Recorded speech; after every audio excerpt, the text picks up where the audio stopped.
suffocating. She blinked through the haze, fear gripping her heart as she realized she had lost sight of Lyra.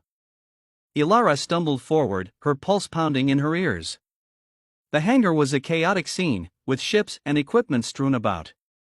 She could barely see through the swirling smoke, panic threatening to overwhelm her. "Lyra," she called, her voice cracking. Silence greeted her, the only sound the distant thud of explosions and the crackle of flames. Her heart raced as she pushed deeper into the hangar, desperately searching for any sign of Lyra. She spotted a small ship at the far end, its engines still warm, a beacon of hope amid the chaos.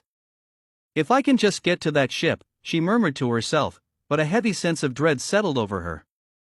Suddenly, a shadow moved in the smoke. Ilara froze, instinctively raising her weapon. "Who's there?" she shouted, ready to defend herself.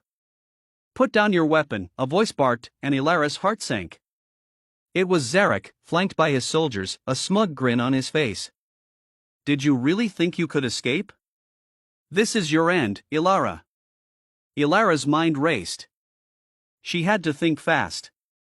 "You're making a mistake, Zarek," she shouted, trying to buy time. "If you kill me, you'll lose your chance to uncover the truth." Zarek chuckled, taking a step closer. "The only truth I care about is your betrayal. You're a spy, and you'll be treated as such." Just then, a loud explosion rocked the hangar, sending debris flying.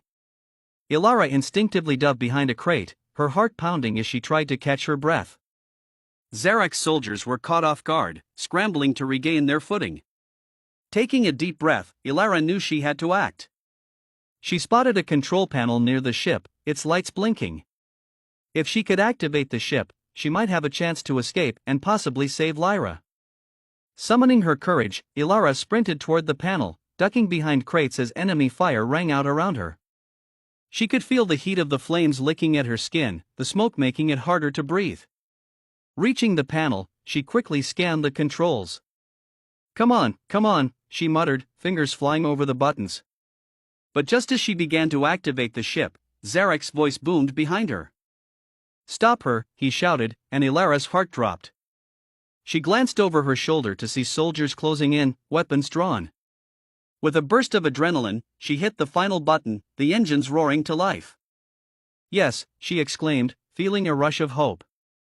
But just as she turned to escape, Zarek grabbed her arm, his grip like iron. "You think you can leave? Not without facing the consequences." Ilara struggled, but his hold was unyielding. "I'm not your enemy," she cried, desperation lacing her voice. "Lyra is fighting for you." Zarek's eyes narrowed. "Lyra is a fool. And you," he paused, glancing toward the smoke. "You'll pay for your treachery." Just then, the ship's engines flared, and the hangar doors began to open, a beam of light slicing through the smoke. In that moment of distraction, Ilara seized her chance, breaking free from Zarek's grasp.